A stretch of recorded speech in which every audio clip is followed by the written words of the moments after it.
దేవుని పరిశుద్ధ ఘనమైన నామానికి సర్వ మహిమ ఘనత ప్రభావములు యుగములు తరముల వరకు కలుగునుగాక. ఆమేన్. హల్లెలూయా. ఈ యొక్క పునరుద్ధానపు ఆరాధన క్రమానికి చేరువచ్చిన దేవుని బిడ్డలందరికీ, శబ్దయంత్రం ద్వారా వింటున్న ప్రియులందరికీ నా హృదయపూర్వకమైన శుభాలు, వందనాలు తెలియజేస్తున్నాను. ఇప్పుడు వరకు పాటలు పాడి ప్రభు నామాన్ని గొప్ప చేసాం, అలాగని ఆరాధన చేసి ఆయన నామాన్ని ఘనపరిచాం. ఈ సమయంలో ప్రభువు మన కొరకు సిద్ధపరిచిన కొన్ని ఆధ్యాత్మికమైన దైవికమైన మాటలను మనం తెలుసుకోవలసిందిగా, ఆయన మనతో ఏం మాట్లాడబోతున్నాడో ఆ మాటలను మనం శ్రద్ధ కలిగి ఆలకించాల్సిందిగా ప్రభువు పేరిట మనవి చేస్తున్నాను. హల్లెలూయా, హల్లెలూయా, ప్రైజ్ ది లార్డ్. హల్లెలూయా. పరిశుద్ధ గ్రంథములో నుండి ఆది కాండము, పరిశుద్ధ గ్రంథములో నుండి ఆది కాండము 39వ అధ్యాయము 39వ అధ్యాయము 2వ వచనాన్ని చదువుకుందాం. యెహోవా యోసేపునకు తోడై ఉండెను గనుక అతడు వర్ధిల్లుచు తన యజమానుడగు ఆ ఐగుప్తుని ఇంట నుండెను. హల్లెలూయా. గట్టిగా హల్లెలూయా. చప్పట్లు కొడితే యేసుని గొప్ప చేద్దాం. హల్లెలూయా. చదవబడిన లేఖన భాగాన్ని పరిశుద్ధాత్మదేవుడు మన వెనుకలో ఆశీర్వాదకరముగా మార్చునుగాక. ఆమేన్. చదవబడిన లేఖనాన్ని ఒకసారి మనం గమనిస్తే, ఈ యొక్క మధ్యాహ్న కాల సమయంలో పరిశుద్ధాత్మదేవుడు మనతో సూటిగా స్పష్టముగా ఆయన మనతో మాట్లాడుతూ ఉండగా, మనమందరము దేవుని వాక్యము పైన మనసు నిలిపి ఆయన మనతో ఏమి మాట్లాడబోతున్నాడో వాటి విషయమై మనము చాలా జాగ్రత్తగా గ్రహించాల్సిందిగా ప్రభు పేరిట మనవి చేస్తున్నాను. హల్లెలూయా. చూడండి, చదివిన లేఖన భాగములో ఇక్కడ స్పష్టంగా వ్రాయబడి ఉంది. ఏమని వ్రాయబడి ఉందంటే, యెహోవా యోసేపునకు తోడై ఉండెను గనుక అతడు వర్ధిల్లుచు తన యజమానుడగు ఐగుప్తుని, అంటే పోతీఫరు ఇంట ఉన్నాడు. చూడండి, యోసేపు గురించి మనందరికీ తెలియని విషయమే. యోసేపుతో అంట దేవుడు తోడై ఉన్నాడు అని స్పష్టంగా రాయబడింది. ఎవరు తోడై ఉన్నారు? యోసేపుకు దేవుడు తోడై ఉన్నాడంట. దేవుడు తోడై ఉండెను గనుక అతడు వర్ధిల్లుచు. హల్లెలూయా. అంటే దేవుడు తోడుగా ఉంటే ఏమవుతారు? వాళ్ళు వర్ధిల్లుతారు. ఒక కుటుంబానికి దేవుడు తోడై ఉంటే వారు ఏమవుతారు? వర్ధిల్లుతారు. ఒక గ్రామానికి దేవుడు తోడై ఉంటే ఏమవుతారు? వాళ్ళు వర్ధిల్లుతారు. ప్రియ దేవుని బిడ్డలారా, ఒక చిన్న వ్యక్తికి దేవుడు తోడై ఉంటే ఏమవుతాడు? ఆ వ్యక్తి వర్ధిల్లుతాడు. ఒక వృద్ధాప్యములో ఉన్న వ్యక్తికి దేవుడు తోడై ఉంటే ఏమవుతాడు? అతడు వర్ధిల్లుతాడు. ఈ యొక్క మధ్యాహ్న కాల సమయమున పరిశుద్ధాత్మ దేవుడు మనతో సూటిగా స్పష్టంగా మాట్లాడుతున్న మాటలు ఏంటంటే, దేవుడు తోడై ఉంటే మనకేం జరిగింది? హల్లెలూయా. చూడండి, యోసేపుకు తోడై ఉంటే యోసేపుకి ఏమి జరిగిందో, ఒక మనిషికి దేవుడు తోడై ఉంటే, అంటే యోసేపు మనిషే కాబట్టి యోసేపుకు దేవుడు తోడై ఉంటే యోసేపు జీవితంలో ఏం జరిగింది అనేది ఒకసారి మనం చూస్తే, చూడండి ఇక్కడ మనం గమనిద్దాం. 39వ అధ్యాయము 39వ అధ్యాయము 3వ వచనం చదువుకుందాం. యెహోవా అతనికి తోడై యుండెననియు అతడు చేసినదంతయు అతని చేతిలో యెహోవా సఫలము చేసిననియు అతని యజమానుడు చూచినప్పుడు. హల్లెలూయా. ఇక్కడ ఏం కనపడుతుంది అని అంటే, ఒక వ్యక్తికి దేవుడు తోడై ఉంటే ఆ వ్యక్తి ఎలాగున వర్ధిల్లుతాడు? యోసేపుకు దేవుడు తోడై ఉంటే యోసేపు ఎలా వర్ధిల్లాడు అని అంటే, అక్కడ ఒక మాట కనపడుతుంది. యెహోవా అతనికి తోడై ఉండెననియు అతను చేసినదంతయు అతని చేతిలో యెహోవా సఫలము చేసిననియు. సఫలము చేసినని అంటే విజయము. అంటే వారు అపజయాన్ని పొందుకోరు. వారు ఎక్కడ అడుగుపెట్టినా వారు సఫలీకృతులుగా మారతారు. ఏ పని చేసినా వారు దానిలో విజయాన్ని సాధిస్తారు. శత్రువులతో యుద్ధము చేయడానికి వెళితే వారు దానిలో యుద్ధములో విజయాన్ని సాధిస్తారు. ప్రియ దేవుని బిడ్డలారా, దేవుడు ఎవరికైతే తోడుగా ఉంటారో వారు వర్ధిల్లుతారు. ఎలా వర్ధిల్లుతారు అని అంటే, వారికి విజయం, ప్రతి విషయములో విజయం, కుటుంబములో విజయం, వ్యాపారముల విజయం, ప్రియ దేవుని బిడ్డలారా గ్రామముల విజయం, చేసే ప్రతి పనిలో, ప్రతి మార్గములో, ప్రతి విధానములో వారు ఏమవుతారు తెలుసా? విజయాన్ని సాధిస్తారు. హల్లెలూయా, హల్లెలూయా. ఆధ్యాత్మికంగా విజయాన్ని పొందుతారు, భౌతికంగా విజయాన్ని సంపాదించుకుంటారు. ఈ రోజుల్లో ప్రతి మానవుడు, ప్రతి క్రైస్తవుడు విజయము కొరకు పరుగులు తీస్తూ ఉంటాడు. చదువుకున్న వ్యక్తి తాను చదివిన దానిలో తను క్లాసులో ఉన్న వారందరికంటే తాను ఉన్నతమైన ర్యాంకును సాధించాలని, విజయాన్ని సాధించాలని చూస్తాడు. ఒక వ్యాపారం చేసే వ్యక్తి తన చుట్టుపక్కల ఉన్న వారందరికంటే వ్యాపారములో నేను సఫలీకృతునిగా మారాలి అని అనుకుంటాడు. ఒక వ్యవసాయం చేసే వ్యక్తి తనతో పాటు పంట వేసిన వారందరితో, తనతో పాటు విత్తనం విత్తిన వారందరికంటే నేను విజయాన్ని సాధించాలి అని కోరుకుంటారు. హల్లెలూయా, గట్టిగా హల్లెలూయా. చూడండి, ప్రతి ఒక్కరు విజయాన్ని సాధించాలని కోరుకుంటాడు. ఎవరు అపజయాన్ని పొందుకొని మూలను కూర్చోవాలనుకోరు. ఎవరును ప్రియది ఓడిపోయి ఎక్కడో కృంగిపోయే పరిస్థితుల్లో ఉంటూ ఏడుస్తూ ప్రియ దేవుని బిడ్డలు మూలను కూర్చోవాలని ఎవరు అనుకోరు. ఎవరన్నా అనుకుంటారా? చిన్నోడు మొదలుకొని పెద్దోడు వరకు, అవగాహన లేనివాడు మొదలుకొని అవగాహన ఉన్నవారు అంతవరకు ఏం చేస్తారు? అందరూ విజయము సాధించాలి, విజయాన్ని పొందుకోవాలి అని ఒక ఆలోచన తప్ప అపజయాన్ని పొందాలి అని ఎవరు అనుకోరు. వర్ధిల్లాలి అనుకోవటమే తప్ప వర్ధిల్లకూడదు అని ఎవరు అనుకోరు. హల్లెలూయా. చూడండి, బైబిల్ గ్రంథములో యోసేపుకు దేవుడు తోడై ఉంటే అతని జీవితంలో ఏం జరిగిందంటే అతను అన్ని విషయాల్లో వర్ధిల్లాడంట. ఈ రోజున ప్రియ దేవుని బిడ్డలారా, నీవు కూడా వర్ధిల్లాలా? నువ్వు దేని విషయంలో ఓడిపోతున్నావు? పాపాన్ని జయించే విషయంలో ఓడిపోతున్నావా? ప్రియ దేవుని బిడ్డలు సంపాదించే విషయంలో ఓడిపోతున్నావా? పరిశుద్ధంగా బ్రతికే విషయంలో ఓడిపోతున్నావా? దేవుని కొరకు బ్రతకాలి అనే ఒక ఆలోచనలో నువ్వు ఓడిపోతున్నావా? దేవుళ్ళు నిలబడాలి అనుకుంటున్నావు కానీ పడిపోతున్నావా? అయితే యేసయ్య అంటున్నాడు, నీకు నేను తోడై ఉంటే నీవు అన్ని విషయాల్లో వర్ధిల్లుతావు. చప్పలు కొడుతూ ప్రభువుని మహిమపడదాం. హల్లెలూయా, హల్లెలూయా. యోసేపుకు యెహోవా తోడై ఉన్నాడు. తోడై ఉన్న కారణాన్ని బట్టి అతను అన్ని విషయాల్లో విజయాన్ని సాధించాడు. అక్కడ స్పష్టంగా వ్రాయబడితే అతడు చేసినదంతయు అతని చేతిలో యెహోవా సఫలము చేసినంట. హల్లెలూయా.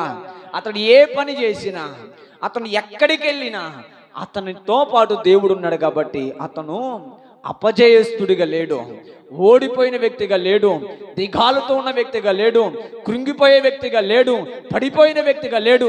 ఏమై ఉన్నాడు అంటే అతను విజయాన్ని సాధించే వ్యక్తిగా ఉన్నాడు. అంత చెప్పలు కొడుతూ ప్రభువుని మహిమపడదాం. హల్లెలూయా.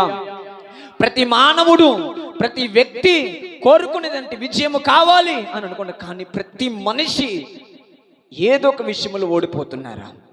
పంట వేసి పంటలో నష్టం, అప్పులు కడదాములే అనుకుని అప్పు తీసుకొని అప్పులు కట్టలేని పరిస్థితి, పిల్లలకు పెళ్లిళ్ళు చేసి పిల్లల జీవితాలను వారి జీవితంలో సఫలీకృతంగా మారాలి, వారు వృద్ధి చెందాలి, వారు ఆశీర్వాదకరంగా ఉండాలి అని అనుకుంటారు. కానీ వారి జీవితంలో పిల్లలు లేకపోవటం, వారు అభివృద్ధిలోనికి వెళ్ళలేకపోవటం, వారికి సరైన చేతి పని లేకపోవటం, చేతి పని ఉన్నా దానిలో వృద్ధి లేకపోవటం, ఇలాగున చాలా కుటుంబాలు నాశనం అవుతున్నాయి. కారణం ఏంటి?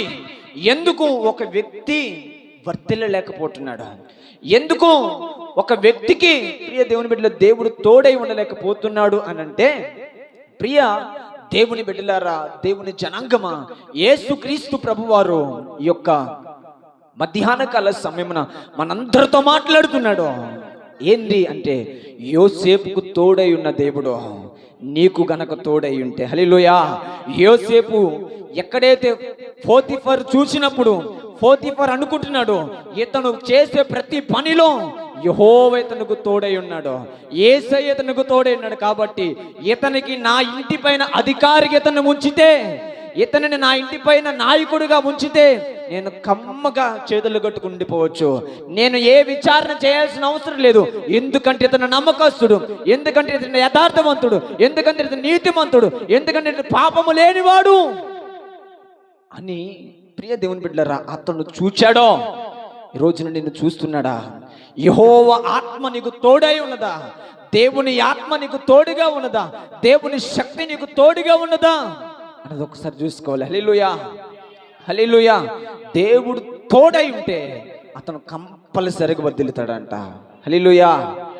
దేవుడు తోడుగా లేకపోతే అపజయమే, కన్నీటి పర్యాంతరమే, వేదనే, దుఃఖమే, ఆవేదనే.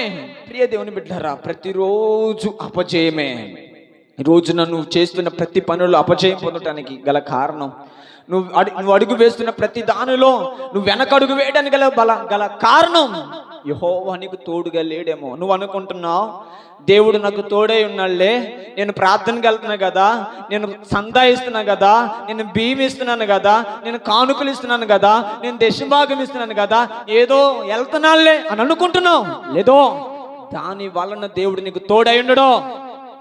దేని వలన దేవుడు తోడై ఉంటాడో, దేని వలన ఆయన తోడుగా ఉంటాడనంటే, ప్రియ దేవుని బిడ్డలారా, పరిశుద్ధమైన జీవితం వలన. హల్లెలూయా, హల్లెలూయా. పరిశుద్ధంగా బ్రతకటం బట్టే యెహోవా తోడై ఉంటాడు. ఈ రోజున దేవుడు నీకు తోడుగా ఉండాలంటే, ప్రియ దేవుని బిడ్డలారా, నువ్వు అనుకుంటావు డబ్బు ఉందలే ఏం పర్వాలేదులే అనుకోవచ్చు. కానీ డబ్బు, ప్రియ దేవుని బిడ్డలారా, మరణించే సమయంలో నీకు అవి అక్కడికి రాదు. రోగం వచ్చినప్పుడు అది అక్కడికి రాదు. ఎవరు అక్కడికి వస్తాడంటే యెహోవా మాత్రమే. చెప్పకూడదు, ప్రభుని మహిమపడదాం. హల్లెలూయా, హల్లెలూయా. చూడండి, యోసేపు ఎలా వర్ధిల్లాడు అని అంటే, అతను ప్రతి విషయములో విజయాన్ని సాధించాడంట. రెండోదిగా అక్కడ పోతిఫర్ అంటున్నాడు, చూస్తే అక్కడ 4వ వచనం, యోసేపు మీద అతనికి కటాక్షము కలిగెను గనుక అతని యొద్ద పరిచర్య చేయువాడాయెను. హల్లెలూయా, గట్టిగా హల్లెలూయా. చూడండి, కటాక్షము కలిగిద్దంట. అంటే దేవుడు తోడై ఉంటే విజయాన్ని సాధిస్తారు. దేవుడు తోడై ఉంటే మనుషులు చూస్తున్నప్పుడు, పోతిఫర్ చూస్తున్నప్పుడు యోసేపును పోతిఫర్ చూస్తే, పోతిఫర్కి ఏం కలిగింది? యోసేపు మీద కటాక్షము అంటే జాలి కలిగింది. ఈ రోజున నీ కుటుంబం పట్ల జాలి కలగాలంటే, నీ కుమారుడి ఎడల జాలి కడగాలంటే, నీ కుమార్తె ఎడల జాలి కడగాలంటే, నీ యొక్క బంధువులకు నీ ఎడల జాలి కలగాలంటే యెహోవా తోడై ఉండాలి. చెప్పకూడదు, ప్రభుని మహిమపడదాం. హల్లెలూయా. చూడండి, పోతిఫర్ యోసేపును చూస్తే ఏం కలిగిందంట? జాలి కలిగింది. బైబిల్ గ్రంథంలో ఎస్తేరు తన రాజు యొద్దకు నిలబడటానికి వెళితే ఆమె నిలబడటానికి యోగ్యురాలు కాదు. ఎందుకనంటే రాజు పిలిస్తేనే వెళ్ళాలి, రాజు దండము చూపితేనే వెళ్ళాలి, అప్పుడే ఆమె నిలబడాలి ఆయన ఎదుట.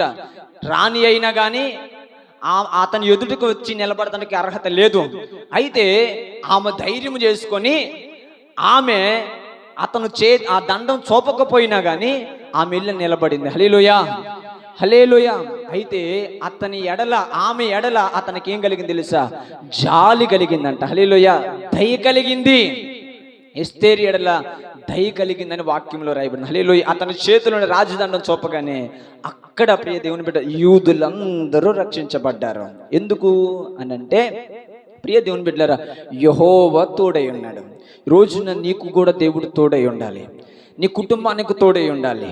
నీ భర్తకు దేవుడు తోడై ఉండాలి. నీ పిల్లలకు తోడై ఉండాలి. నీ గ్రామము అంతటికి దేవుని కాపుదల ఆయన ఒక ప్రాకారములాగా ఉండాలి అంటే ప్రియ దేవుని బిడ్డలారా, నీవు యోసేపు లాగా పరిశుద్ధమైన జీవితం జీవించాలి. హల్లెలూయా, హల్లెలూయా. చూడండి, అలాగే మూడోదిగా అక్కడ మనం గమనిస్తే, మూడోదిగా అదే 39వ అధ్యాయము 5వ వచనంలో, అతడు తన ఇంటి మీదను తనకు కలిగిన అంతటి మీదను అతన్ని విచారణకర్తగా నియమించిన కాలము మొదలుకొని యెహోవా యోసేపు నిమిత్తము ఐగుప్తుని ఇంటిని ఆశీర్వదించెను. యెహోవా ఆశీర్వాదము ఇంటిలో నేమి పొలములోనేమి అతనికి కలిగిన సమస్తము మీదను ఉండెను. హల్లెలూయా. చూడండి, ఒక వ్యక్తికి దేవుడు తోడై ఉంటే, అందరు నా వైపు చూడాలి, ఒక వ్యక్తికి దేవుడు తోడై ఉంటే అతని జీవితంలో అతను ఎక్కడ అడుగుపెట్టినా విజయాన్ని సాధిస్తాడు. మనుషులందరూ ఆ వ్యక్తి వైపు చూస్తే జాలి కలిగిద్ది, దయ కలిగిద్ది. మూడవదిగా ఏం జరిగిద్ది అని అంటే, ఆ వ్యక్తి, దేవుడు తోడై ఉన్న వ్యక్తి ఎక్కడ అడుగు పెట్టినా హల్లెలూయా, అతనిని బట్టి ఆ ప్రాంతమంతా ఆశీర్వదించబడిందంట. హల్లెలూయా. పోతీఫరు ఇంటిలోనికి యోసేపు ఎప్పుడైతే అడుగు పెట్టాడో అప్పుడు అతని పొలము దీవించబడటం ప్రారంభమైంది. హల్లెలూయా. అతని ఇల్లు ఆశీర్వదించబడటం ప్రారంభమైంది. అతను కుటుంబము ఆశీర్వదించబడటం ప్రారంభమైంది. అతను అనుకున్నవన్నీ అప్పుడు సాధించడం ప్రారంభమైంది. అక్కడ స్పష్టంగా రాయబడింది, ఇంటిలోనేమి పొలములోనేమని తనకు కలిగిన సమస్తము ఆశీర్వాదకరంగా మారిందంట. కారణం ఏంటి? ఎందుకు ఇంత దీవించబడదని గల కారణం, ఎందుకు నా ఇల్లు దీవించబడింది, ఎందుకు నా పొలము దీవించబడింది, ఎందుకు నాకు కలిగిన సమస్తము, నా బిడ్డలు సమస్తము, నా భార్య, నా కుటుంబం, నా డబ్బు, ఇదంతా ఎలాగన వృద్ధి చెందింది అని అతను ఆలోచన చేస్తే, యెహోవా యోసేపుకు తోడై ఉన్నాడు కాబట్టి, యోసేపు నా ఇంటిలోనికి, యోసేపు నా గృహములోనికి ఆయన వచ్చాడు కాబట్టి ఆయనతో పాటు దేవుడు ఉన్నాడు. హల్లెలూయా. కాబట్టి నేను నా సమస్తం అన్నిటిలో, నా ఇంటిలో, నా పొలములో అన్నిటిలో దీవించబడ్డాను. ఈ రోజున నీ ఇంటిలో ఎందుకు దీవించబడలేకపోతున్నావు అని అంటే, దేవుడు నీతో లేడో. ఈ రోజున ప్రియ దేవుని బిడ్డలారా, నీ పొలములో ఎందుకు దీవించబడలేకపోతున్నావు? వేసిన ప్రతిసారి పంట గచ్చ పొదలని ఇస్తుంది, ముళ్ళ తొప్పుల్ని ఇస్తుంది. నువ్వు ఖర్చు పెట్టిన దానితో సమానము కూడా డబ్బులు రావట్లేదు. దానికి గల కారణం, యెహోవా నీతో, నీ ఇంటిలో లేడో. యెహోవా నీతో లేడో, నీతో ఉండాలి అని ఆయన ఎదురు చూస్తున్నాడు. అందుకే ఈ మాటల చేత నిన్ను బలపరుస్తున్నాడు, ఈ మాటల చేత నిన్ను హెచ్చరిస్తున్నాడు, ఈ మాటల చేత నిన్ను పురికొల్పుతున్నాడు. అయితే ప్రియ దేవుని జనాంగమా, దేవుని బిడ్డలారా, ఎన్నోసార్లు ఆశపడ్డావు కదా, దేవుడు నాకు తోడుగా ఉంటే ఎంత బాగుండో, దేవుడు నాకు తోడుగా ఉంటే ఎంత దీవెనో. నిజంగా దేవుడు తోడై ఉంటే కాపుదల కూడా ఉంటుంది. అవునా? ఉంటుందా? ఉండదా? యోసేపు పాపం విషయంలో కాపుదల దేవుడు అతనికి ఇవ్వలేదా? పోతీఫర్ భార్య వచ్చి నాతో శయనించు అని అంటే అతనేం చేశాడు? శయనించాడా? లేదో. ఏం చేశాడు? పారిపోయాడు. అన్ని విషయాల్లో అతనికి విజయం. అతను ఎక్కడ అపజయం పొందినట్టుగా బైబిల్ గ్రంథం లేదు. అతను చెరసాల్లోకి వెళితే చెరసాల్లో విజయం. చెరసాల్లో ఎవరైతే ఉన్నారో వారందరిపై నాయకుడిగా ఉన్నాడు. అక్కడున్న వారు ఇతనికి అప్పగించి సైలెంట్గా కూర్చున్నారు. ఆ చెరసాల నాయకుడికి ఈ యోసేపు మీద జాలి కలిగింది. ఎక్కడికి వెళితే అక్కడ ప్రియ దేవుని దేవుని ఆత్మ అంటే దేవుడు శక్తి అతని వెంట వెళ్తూనే ఉంది. దేవుడు చేసిన వాగ్దానం అబ్రహాం, ఇస్సాకు, యాకోబులకు చేసిన ఆ వాగ్దానము కలిగిన దేవుడు ఆ వాగ్దానముతో కూడిన మహిమను అతనితో పాటు తీసుకొని వెళుతూనే ఉన్నాడు. హల్లెలూయా. ఈ రోజున నీతో కూడా నీకు చేసిన వాగ్దానాన్ని, తన మహిమను, ఆయన శక్తిని, ఆయన బలాన్ని నీ కుటుంబంలో నీకు కొమ్మరించాలంటే ప్రియ దేవుని బిడ్డలారా, నీవు ప్రియ దేవుని బిడ్డలారా ఆయన వలే బ్రతకాలి. హల్లెలూయా. యోసేపు వలే నువ్వు బ్రతకాలి. బ్రతకగలిగితే అప్పుడు తన వాగ్దానాన్ని నీ మీద కుమ్మరిస్తాడు. చెప్పలు కొడుతూ ప్రభున మహిమపడదాం. హల్లెలూయా, హల్లెలూయా.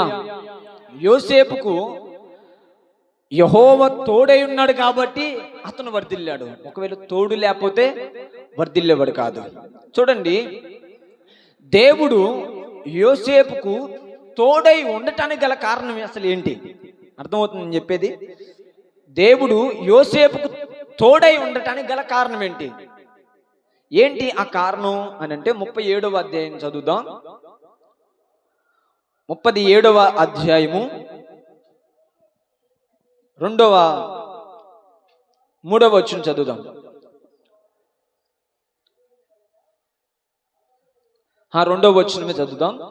యాకోబు వంశవలిది యోసేపు 17 ఏండ్ల వాడై తన సహోదరులతో కూడా మందను మేపుచుండెను. అతడు చిన్నవాడై తన తండ్రి భార్యలైన బిల్హా కుమారుల యొద్దను జిల్ఫా కుమారుల యొద్దను ఉండెను. అప్పుడు యోసేపు వారి చెడుతనమును గూర్చిన సమాచారము వారి తండ్రి యొద్దకు తెచ్చుచుండువాడు. హల్లెలూయా, హల్లెలూయా. ఏం చేసేవాడు యోసేపు? యోసేపుకు దేవుడు ఎందుకు తోడై ఉన్నాడు అని అంటే ఇది ఒక కారణం. ఏంటి?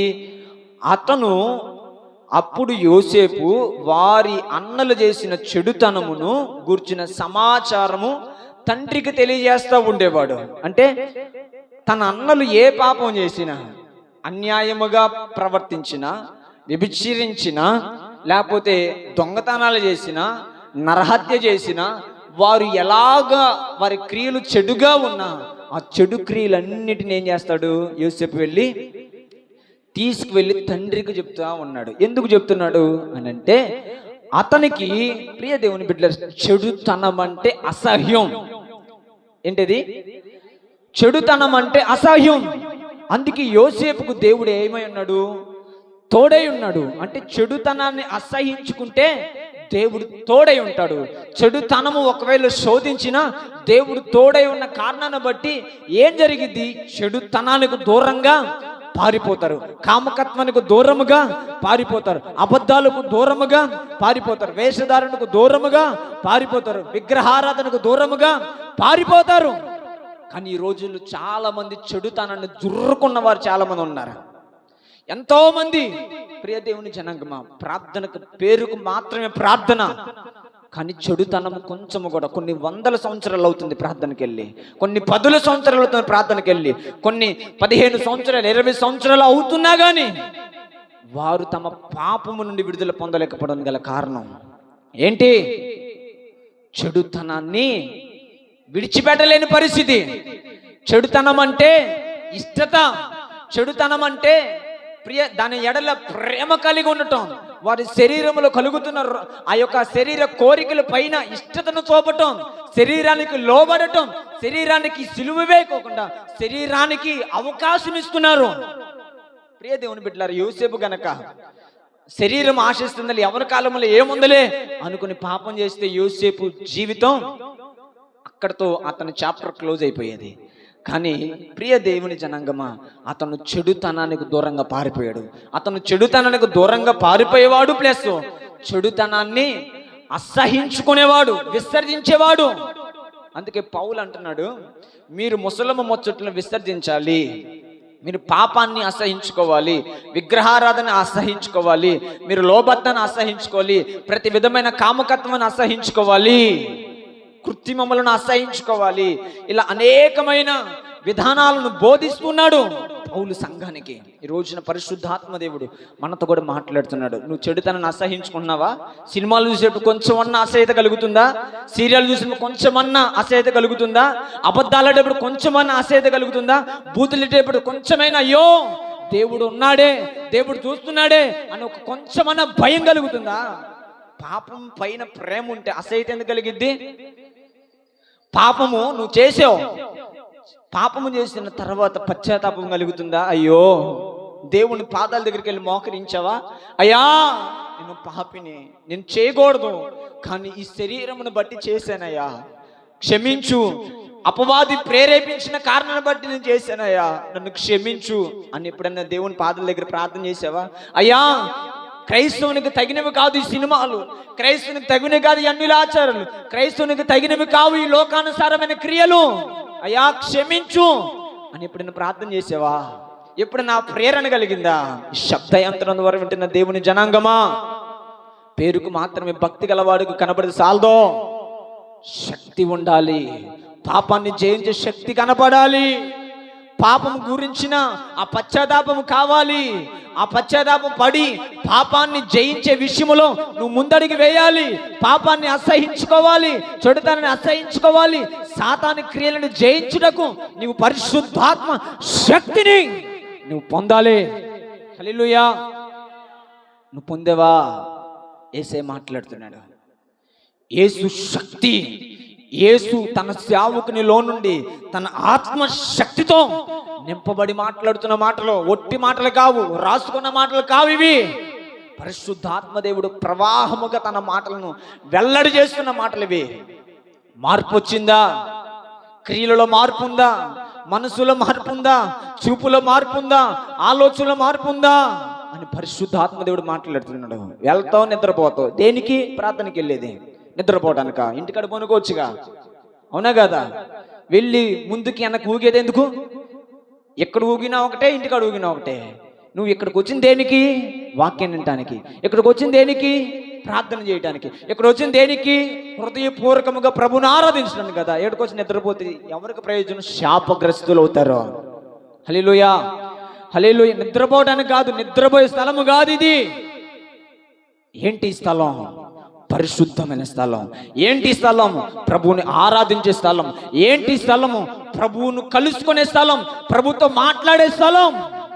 ఆ పరిశుద్ధుడికి నువ్వు ఆయనతో నీ హృదయంలో ఉన్న ఆలోచనలన్నిటినీ వ్యక్తము చేసే స్థలమే ఈ పరిశుద్ధ మందిరం. హల్లెలూయా.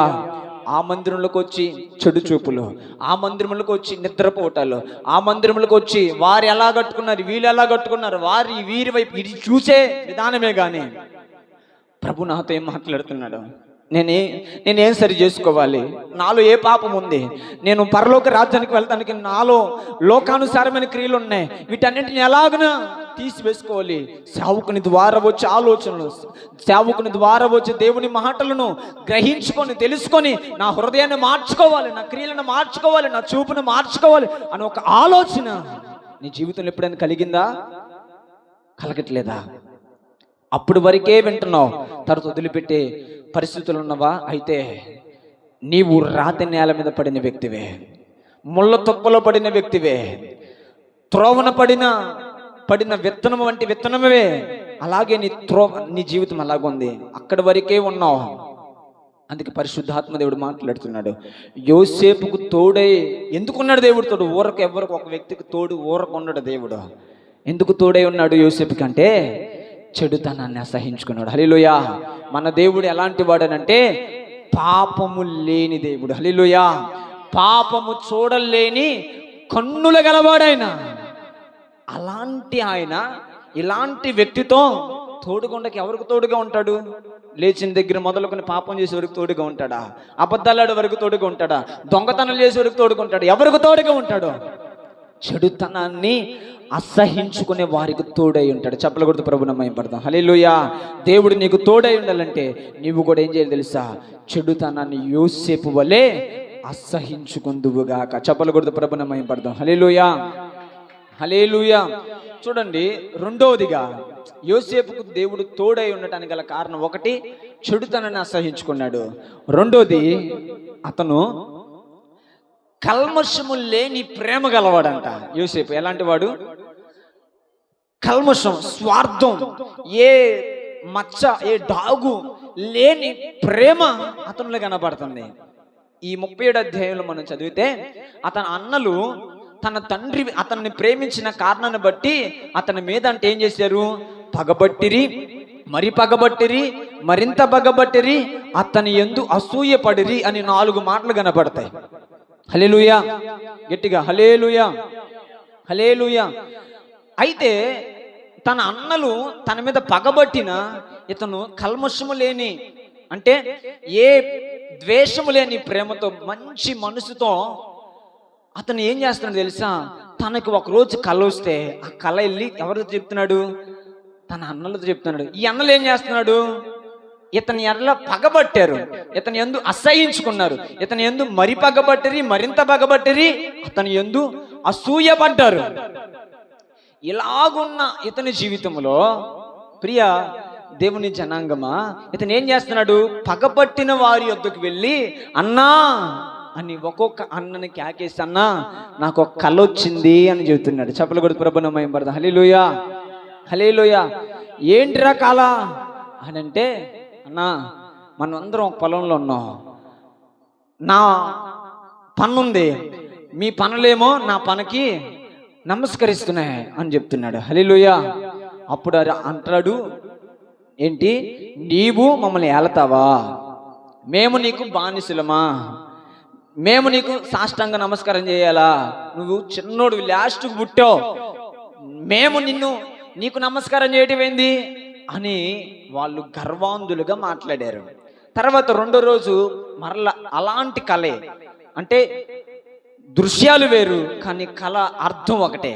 అదే కళ వచ్చింది. నక్షత్రాలు, సూర్యచంద్రులు వీరు ఇతనికి నమస్కరిస్తున్నట్లుగా వచ్చాయి. హల్లెలూయా, హల్లెలూయా. ఈ అన్నిటిని చూసి వాళ్ళు తండ్రి గద్దించాడు. తర్వాత ఆ అన్నలు కూడా గద్దించాడు. హల్లెలూయా. అయితే నేను చెప్పాల్సిన విషయం ఏంటంటే, వాళ్ళ అన్నలు అంత పగబట్టారు కదా, అన్నలు అంత అసూయపడ్డారు కదా, కానీ ఏం చేశారు? అతని దగ్గరికి వెళ్ళి ప్రతి కళ వచ్చిన ప్రతిసారి ఏం చేస్తున్నాడు?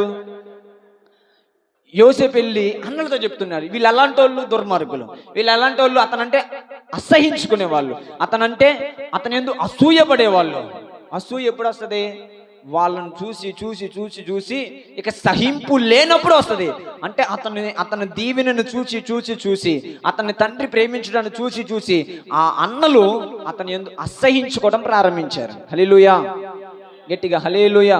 ఈ యొక్క మధ్యాహ్న కాల సమయంలో పరిశుద్ధాత్మదేవుడు మనందరితో మాట్లాడుతున్న యోసేపు ద్వారా, యోసేపు లాంటి కల్మషము లేని ప్రేమ నీలో ఉందా?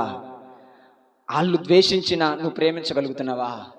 వాళ్ళు హింసించినా నువ్వు ప్రేమించగలుగుతున్నావా? వారు నీతో మాట్లాడకపోయినా నువ్వు మాట్లాడగలుగుతున్నావా? వారు నీకు డబ్బులు ఇవ్వకపోయినా నువ్వు డబ్బులు ఇవ్వగలుగుతున్నావా? వారు అప్పు నీకు తీర్చలేకపోయినా నువ్వు అప్పు వాళ్ళకి ఇవ్వగలుగుతున్నావా? హల్లెలూయా. బైబిల్ గ్రంథంలో అప్పు ఇవ్వచ్చు కానీ వడ్డీకి ఇవ్వకూడదు. హల్లెలూయా, హల్లెలూయా. క్రైస్తవులు అప్పు ఇవ్వచ్చు కానీ వడ్డీకి మాత్రం ఇవ్వకూడదు. అప్పు ఇవ్వచ్చు, వడ్డీకి ఇస్తే అది పాపం, అప్పు ఇస్తే అది కనికరము, జాలి, దయ. హల్లెలూయా. అది ప్రేమకు ముంగుర్తుగా ఉంది. కాబట్టి ఈ యొక్క మధ్యాహ్న కాల సమయంలో పరిశుద్ధాత్మ దేవుడు మాట్లాడుతున్నాడు, యోసేపు లాంటి కల్మషము లేని ప్రేమ. హల్లెలూయా. ఎటువంటి డాగులేని, ఎటువంటి మచ్చలేని అలాంటి ప్రేమ నువ్వు కలిగి జీవిస్తున్నావా? నీ తమ్ముడిని ప్రేమిస్తున్నావా? నీ కుమారుల్ని ప్రేమిస్తున్నావా? నీ బంధువులను ప్రేమిస్తున్నావా? వారిని నీవు యేసు ఎలాగైతే ప్రేమిస్తారో, యేసు ఎలాగైతే క్షమిస్తాడో అలాంటి క్షమ కలిగిన హృదయముతో నువ్వు ముందడుగు వేయగలుగుతున్నావా? అలాంటి ప్రేమ. యోసేపు ఎలాగైతే తన అన్నల దగ్గరికి పరుగులు తీసుకుంటూ వెళ్ళాడో, నీవు నీ శత్రువుల ఎద్దకు పరుగులు తీసుకుని వెళ్తావు. యోసేపుకి తెలియదు తన అన్నలు దేశిస్తున్నారని తెలుసు, కానీ అతనికి తోడై ఉన్న యెహోవా శక్తి, హల్లెలూయా, యెహోవా ఆత్మ అతన్ని ఏం చేస్తుంది తెలుసా? ప్రేమించేటట్లుగా మారుస్తుంది. హల్లెలూయా. శత్రువులను సహా ప్రేమించేటట్లుగా చేస్తుంది. అంతేకాదు కానీ 3వదిగా అతను చేసిన విధానం ఏంటంటే, దేవుడు అతనికి యోసేపుకు తోడై ఉన్న కారణం ఒకటి, చెడుతనాన్ని అసహించుకున్నాడు. 2, కల్మషము లేని ప్రేమ గలవాడుగా ఉన్నాడు. 3వదిగా తండ్రి మాటకు విధేయుడయ్యాడు. ఏం చేశాడు? తండ్రి మాటకు విధేయుడయ్యాడు. ఎలా అయ్యాడు? అరే, నీ అన్నలు షెకేములకు వెళ్ళారు, గొర్రెలు కాస్తున్నారు, నీవు అక్కడికి వెళ్ళు. అక్కడికి వెళ్ళి వారు అలాగే వాళ్ళు కాస్తున్న గొర్రెలు క్షేమముగా ఉన్నవో లేవో చూచి రా అన్నారు. వారికి ఆహారం తీసుకుని వెళ్ళు అంటే అక్కడ వాళ్ళు ఏం చేశారు? అతని గుంటలో పడేసి నాన్న తంటాలుగా అతను ఇబ్బంది పెట్టి ఇష్మాయేలుకి అమ్మేసి, ఆ ఇష్మాయేలు పోతిఫరుకు, ఐగుప్తులు పోతిఫరుకు అమ్మేశారు. హల్లెలూయా. తండ్రికి వచ్చి అబద్ధము చెప్పి, ఇదిగో నీ ఒక మృగము, నీది నీ కుమారుదని వస్త్రం అని చెప్పి దానికి రక్తం రాసి ఇవన్నీ నాన్న తంటాలుగా చేశారు. కానీ ప్రియ దేవుని బిడ్డలారా, ఇతనులో ఏముందంటే విధేయత కనపడుతుంది. ఏం కనపడుతుంది? తండ్రి చెప్పిన మాట విధేయత. అంటే అన్నలు అంత దూరం వెళితే వాళ్ళ ఏంది అసలే అసూయపడుతున్నారు, నేను వెళ్తాం మంచిది కాదు నానా అని చెప్పలేదు, వెళ్ళిపోయాడు. హల్లెలూయా. అక్కడ కల్మషము లేని ప్రేమ, అన్నలంటే ఇష్టం, ఆ ప్రేమతో వెళ్ళిపోయి ఆ తండ్రి మాటకు విధేయత చూపి వెళ్ళిపోయి అక్కడ వాళ్ళతో చిత్రహింసలు పడ్డాడు, అమ్మివేయబడ్డాడు. అయితే విధేయత చూపాడు. ఈ రోజున నీవు కూడా యోసేపులాగా తండ్రి మాట్లాడుతున్న ప్రతి మాటకు విధేయత చూపుతున్నావా? తండ్రి చెప్తున్న ప్రతి మాటకు నువ్వు లోబడుతున్నావా? వాక్యంలో రాయబడిన ప్రతి మాటకు నువ్వు విధేయుడిగా బ్రతుకుతున్నావా? వాక్యం ఏం చెబుతుంది, సేవకుడు ఏం చెబుతున్నాడు, మనం ఎలా బ్రతకాలి అనే విధానములో నువ్వు విధేయుడిగా మాట్లాడుతున్నావా, విధేయుడిగా బ్రతుకుతున్నావా అని పరిశుద్ధాత్మ దేవుడు ఈ యొక్క మధ్యాహ్న కాల సమయంలో మనందరితో సూటిగా స్పష్టంగా మాట్లాడుతున్నా. చప్పలు కొడుతూ ప్రభువుని మహిమపడదాం. హల్లెలూయా. గట్టిగా హల్లెలూయా, హల్లెలూయా. కాబట్టి ప్రియ దేవుని జనాంగమా, దేవుని బిడ్డలారా, పరిశుద్ధాత్మ దేవుడు ఈ యొక్క మధ్యాహ్న కాల సమయంలో మనతో మాట్లాడుతున్నాడు. చూడండి, చెడుతనమును అసహించుకోవటం, కల్మషములని ప్రేమ, తండ్రి మాటకు విధేయత చూపటం, ఈ 3 లక్షణాలు యేసయ్యలో కనబడుతున్నాయి. హల్లెలూయా. యోసేపు యేసుకు గుర్తుగా ఉన్నాడు. ఏంటిది? యోసేపు యేసయ్యకు గుర్తుగా ఉన్నాడు. ఎలాగనంటే యేసయ్య చెడుతనము లేని వాడిగా ఉన్నాడు, చెడుతనాన్ని అసహించుకునే వాడిగా ఉన్నాడు. అలాగే యేసయ్య మనలందరినీ, మన శత్రువులమైన, మనం ఆయన ద్వేషించిన, మనం దేవునికి విరోధముగా ఉన్నా ఆయన మన కొరకై ఈ లోకానికి దిగివచ్చి మన కోసం ప్రాణాన్ని బలిగా అర్పించాడు. అంతేకాదు కానీ యేసయ్య తండ్రి మాట్లాడినప్పుడు, తండ్రి నేను వెళ్తాను ఈ ప్రజలందరి కొరకు ప్రాణాలను అర్పించడానికి, ఈ ప్రజలందరి పాపాలను విడిపించడానికి, ఈ ప్రజలకు కరువులో క్షేమాన్ని ఇవ్వటానికి, వీరికి రక్షణగా ఉండటానికి నేను వెళతానని తండ్రి లోకానికి ఎలాగైతే వచ్చాడో, యోసేపు కూడా తండ్రి మాటకు లోబడి అన్నలకి ఆహారాన్ని ఇవ్వడానికి వెళ్ళాడు. హల్లెలూయా, హల్లెలూయా. అంతేకాదు కానీ ఐగుప్తు దేశములలో వారందరినీ కరువులు కాపాడిన వ్యక్తిగా ఉన్నాడు. యేసుక్రీస్తు ప్రభువారు కూడా అంతే. మన పాపము నుండి, మరణము నుండి, కరువు నుండి, శాపము నుండి, రోగము నుండి, వ్యాధి నుండి, బలహీనతల నుండి, ఇబ్బందుల నుండి, కష్టాల నుండి, ఎన్నిటిలో నుండి మనల్ని విడిపించడానికి యేసుక్రీస్తు ప్రభువు ఈ లోకానికి వచ్చాడు. హల్లెలూయా. మనందరి కోసము ఆయన చనిపోయాడు. యోసేపు అన్నల కోసం ఎలాగైతే ఇబ్బందులు పాలయ్యాడో, చెరసాల పాలయ్యాడో, చెరసాలలో వేయింపబడ్డాడో, అలాగే యేసుక్రీస్తు ప్రభువాడు కూడా చెరసాల లాంటి సమాధులకు వెళ్ళి చెరసాలను, పునాదులను బద్దలు చేసి ఆయన 3వ దినాన లేచి అందరికీ జీవాన్ని ఇచ్చాడు. యోసేపు ఎలాగైతే చెరసాల నుంచి బయటకు వచ్చాడో, బయటకు వచ్చి ఆ కళకు అర్థము చెప్పి, ప్రియ దేవుని బిడ్డలారా, అతను ఎలాగైతే ఆ ఐగుప్తు దేశం చుట్టూ ఉన్న ప్రతి దేశానికి ఆహారాన్ని పంపిణీ చేసి ఆర్థిక శాఖ మంత్రిగా మారాడో, సేమ్ యేసుక్రీస్తు ప్రభువారు ఎలాగైతే జీవాన్ని ఇచ్చాడో, సేమ్ ఇతను కూడా ఆహారాన్ని పెట్టి అక్కడున్న ప్రజలకు జీవాన్ని ఇచ్చాడు. చెప్పల కొడుతూ ప్రభువుని మహిమపడదాం. ఇలాగని యేసయ్య చేస్తాడని యోసేపు జీవితంలో మనం తెలుసుకోవచ్చు. కాబట్టి దేవుడు తోడై ఉంటే ఏం జరిగిద్ది? అన్ని విషయాల్లో వర్ధిల్లుతాం, అన్ని విషయాల్లో విజయాన్ని సాధిస్తాం. దేవుడు తోడై ఉంటే మనుషుల దయ మన మీద ఉంటుంది. దేవుడు తోడై ఉంటే ప్రియ దేవుని బిడ్డలారా, మనం ఎక్కడడుగు పెట్టినా ఆ ప్రజలు దీవించబడతారు. దేవుడు యోసేపుకు తోడై ఉండడానికి గల కారణం ఏంటి? చెడుతనాన్ని అసహించుకున్నవాడు, కల్మషము లేనివాడు, తండ్రి మాటకు విధేయత చూపినవాడు. నీకు కూడా దేవుడు తోడై ఉండాలంటే నువ్వు ఇవన్నీ చేయాలి. అప్పుడు యోసేపులాగా అన్ని విషయాల్లో నువ్వు వర్ధిల్లుతావు, విజయాన్ని సాధిస్తావు. మనుషుల దయ నీ మీద ఉంటుంది. యోసేపు ఉన్న ప్రాంతం అంతా దీవించబడినట్లుగా నువ్వు ఉన్న ప్రాంతం కూడా దీవించబడిద్ది. కాబట్టి ప్రభు ఈ కొన్ని మాటలు మన వెనుకలు ఆశీర్వాదకరముగా మార్చునుగాక. గట్టిగా ఆమెన్, గట్టిగా ఆమెన్. హల్లెలూయా, హల్లెలూయా. ప్రార్థన చేసుకుందాం, ప్రార్థన చేసుకుందాం. అందరం అలాగునే